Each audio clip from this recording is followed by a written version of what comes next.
శ్రేయం గురుదత్త ఆత్మీయులందరికీ స్వాగతం. చాలామంది కరుంగాలి అనేటువంటి ఒక మాల గురించి అడగడం జరుగుతుంది. ఇది ఒక వాస్తవంగా ఒక చెట్టునని, ఈ చెట్టులో దృఢమైనటువంటి పల్పు అనేటువంటిది ఉంటుంది.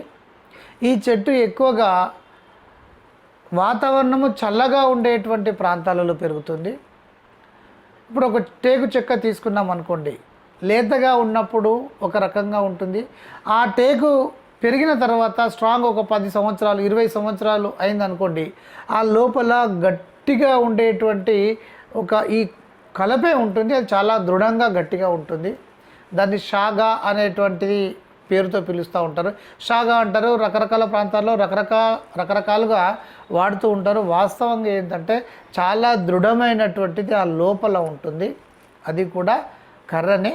సో దానితో ఒక మాల అనేటువంటిది తయారు చేయడం జరుగుతుంది. అయితే ఇక్కడ ఈ కరుంగాలి అనేటువంటిది ముఖ్యంగా ఏంటంటే ఔషధ సంబంధమైనటువంటి విషయం. ఔషధం ఇది ఎక్కువగా ఇక్కడ ఔషధం అనేటువంటి సందర్భం వచ్చినప్పుడు ఒక గురువు గారు ఉంటారు. ఒక ఆయుర్వేదంలో మహాపండితుడు, వైద్యుడు. అయితే తదనంతరము ఎవరినైనా ఒక శిష్యుని ఇందులో కూర్చుండబెట్టాలి కనుక ఎవరైతే బాగుంటుందని చెప్పేసి ఈ ఒక ఇద్దరు శిష్యులు పరీక్షలలో తట్టుకొని నిలబడతారు. ఆ ఇద్దరు శిష్యులని మీరు వైద్యానికి పనికిరాని మొక్క ఏముంది అని చెప్పేసి ఏదైతే ఉంటుందో దాన్నే మీరు తీసుకురండి అని చెప్పేసి ఇద్దరిని అడవిలోకి పంపించడం జరిగింది. సో ఇక్కడ ఏంటంటే వాళ్ళు కొద్ది రోజుల తర్వాత వచ్చి ఒక శిష్యుడేమో గురుగారు ఇక ఈ మొక్కలు వైద్యానికి పనిచేయమని ఆయన కొన్ని మొక్కలు తీసి అక్కడ పెట్టాడు. ఇంకో శిష్యుడు మాత్రము గురుగారు వైద్యానికి పని చేయనటువంటి మొక్క అంటూ నాకు ఏది కనిపించలేదు అని. సో గురుగారు చాలా సంతోషించి తన తర్వాత అధికారిగా అంటే ఆ పీఠాన్ని అధిరోహించేటువంటి వ్యక్తిగా ఈ వ్యక్తిని సెలెక్ట్ చేసుకోవడం జరుగుతుంది. ఏ వ్యక్తిని? వైద్యానికి పనికిరాని మొక్క అంటూ నాకు కనిపించలేదని అన్న శిష్యుడిని. అంటే ఇక్కడ మీరు అర్థం చేసుకోవాల్సింది ఏమిటి అంటే వైద్యానికి పనికిరాని మొక్కలంటూ ఏవి కూడా ఉండవు బిడ్డ. అయితే కొన్ని మొక్కలు గణనీయంగా ఉపయుక్తంగా ఉంటాయి, కొన్ని తక్కువ స్థాయిలో ఉంటాయి అంతే. ఈ కరుంగాలి అనేటువంటిది కూడా ఖచ్చితంగా అలాంటి మొక్కే. ఇది ఏంటంటే మీ యొక్క ఇమ్యూనిటీని విపరీతంగా పెంచుతుంది, ప్రశాంతతగా ఉండేటువంటి విధంగా ఉంచుతుంది. తర్వాత బీపీ ఇలాంటి వాటిని దగ్గరికి రానియకుండా అంటే తగ్గిస్తాయి, వాటి యొక్క ఔషధ ప్రభావం చేత తగ్గిస్తాయి. అయితే ఈ కరుంగాలి అనేటువంటిది దీనికి మాత్రమే ఔషధ గుణాలు కలిగి ఉండడం మూలాన మనము ధారణ చేయొచ్చు, అంటే ధరించవచ్చు. అలాగే ఇప్పుడు రుద్రాక్షలకు కూడా ఉంటాయి. ఇలా కొన్ని ఔషధ సంబంధమైనటువంటి విలువలు కలిగి ఉండేటువంటి వాటిని, ఆ గుణాన్ని కలిగి ఉంటే వాటిని పూసలుగా మనం తయారు చేసి మెడలో ధరించడం అనేటువంటిది సాంప్రదాయంగా ఉంది. ఒకనొక హీరో ధనుష్ తను ధరించడం మూలాన ఆయన ధరించాడు కాబట్టి ఆయనకు ఆ ప్రభావం వచ్చింది అని చెప్పేసి కొంతమంది దాని ప్రచారంలోకి తీసుకురావడం జరిగింది.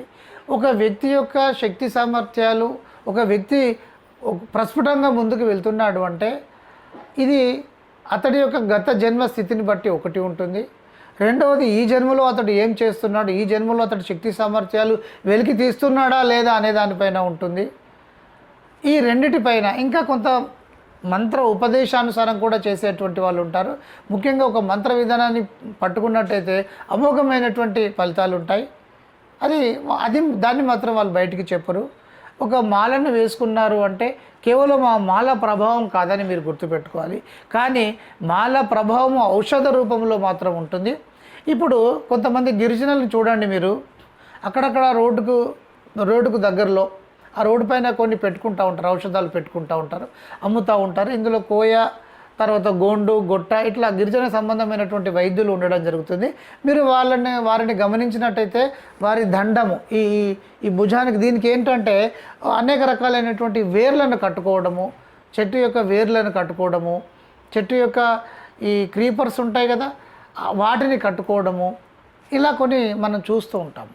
అంటే ఇక్కడ అర్థం ఏంటంటే కరుంగాలి కన్నా అద్భుతమైనటువంటి శక్తి కలిగినటువంటి మూలికలు చాలా ఉంటాయి. ఈ తెల్ల గురివింద అనేటువంటిది ఉంటుంది. సో దాని యొక్క చెట్టు యొక్క వేరు కూడా అమోఘమైనటువంటి ఔషధ గుణాలు ఉంటాయి. వాటిని కూడా కట్టుకోవడం జరుగుతుంది. ఇలా చాలా ఉంటాయి. సో దీనివల్ల ఏంటంటే వీరికి ఏంటంటే అంత ఈజీగా రోగాలు అనేటువంటివి రావు, రోగగ్రస్తం కారు వీళ్ళు. ఎందుకంటే కొంత పైన ఉండడం మూలాన సో వాటి యొక్క శక్తి వల్ల ఈ బ్యాక్టీరియా కానీ వైరస్ కానీ ఇలాంటివి ఏమన్నా ఉంటే చనిపోతూ ఉంటాయి. ఒక ఎగ్జాంపుల్ ఏంటంటే మీరు యూట్యూబ్లలో కొట్టి చూడండి, కొన్ని మొక్కలు చూపిస్తారు. ఈ మొక్క మీ ఇంట్లో పెట్టుకుంటే దోమలు రావు నాని. తెల్ల ఉసిరిక లాంటి చెట్లు ఉన్న దగ్గరికి పాములు వెళ్ళవు. అంటే దీన్ని బట్టి మనకి ఏమర్థమవుతుంది, బ్యాక్టీరియాను వైరస్ను కూడా దూరంగా ఉంచేటువంటి ఇక్కడ మూలికలు కూడా ఉంటాయి. గతంలో వీటిని అన్నింటినీ తీసుకొచ్చుకొని ఇంటిలో పెట్టుకునేవారు, ఆ ఇంటి పైన కట్టుకునేటువంటి వారు. అంటే నెగిటివ్ ఎనర్జీ ఏదైనా కూడా తీసుకునేటువంటి స్వభావం వీటికి ఉంటుంది. సో అందులో కరుంగాలి అనేటువంటిది కూడా ఒక మూలిక బిడ్డ. దీనికి మంత్ర విధానానికి సంబంధం లేదు. ఇది కనుక ధరించినట్టయితే ధరించడం మంచిదే, నేను దాన్ని కాదనను. సో ఔషధ సంబంధమైనటువంటి విలువ ఉంటుంది. అయితే దీనికి మంత్ర విధానానికి మాత్రం సంబంధం ఉండదు. ఏ మంత్రానికి దాని ఫ్రీక్వెన్సీకి తగినటువంటి విధంగా మాలలను ఎంచుకుంటారే తప్ప ఆ మాల పెట్టుకుంటే భూత ప్రేత పిశాచాలు దగ్గరికి రావు, చెడు ప్రభావాలు ఉండవు, చేతబడులు పనిచేయవని చెప్పేసి కొంతమంది చెప్తూ ఉన్నారు. అది ఎలా సాధ్యమవుతుంది బిడ్డ? ఒక ప్రయోగాన్ని ఇవి ఎంతకాలం ఆపగలుగుతాయి? అది మీరు అర్థం చేసుకోవాలి. చెప్పడం వల్ల చెప్తూ ఉంటారు. ఏదో ఒక సామెత ఉంటుంది కదా, అదిగో పులి అంటే దాని తోక బారడు ఉందని చెప్పేసి అన్నారంట. అలా ఉంటుంది.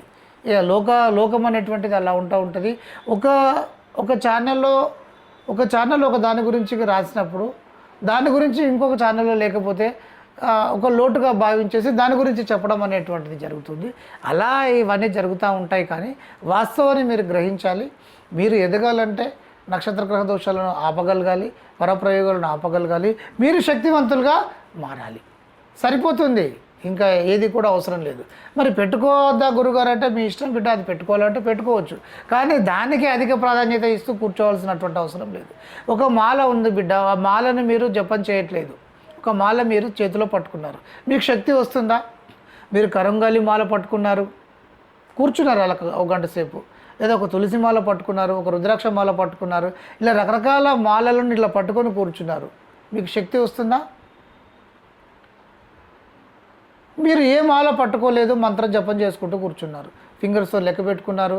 ఏదో లేటెస్ట్గా ఏదో మిషన్స్ వచ్చాయి కదా, కౌంటింగ్ మిషన్స్ ఏదో వచ్చాయి కదా, అది పెట్టుకోవడం, లేదా టైం పెట్టుకొని ఒక 15 మినిట్స్ 20 మినిట్స్ ఒక మంత్ర సాధన చేశారు. ఏ మాల చేతిలో పట్టుకోలేదు, మీకు శక్తి వస్తుందా రాదా?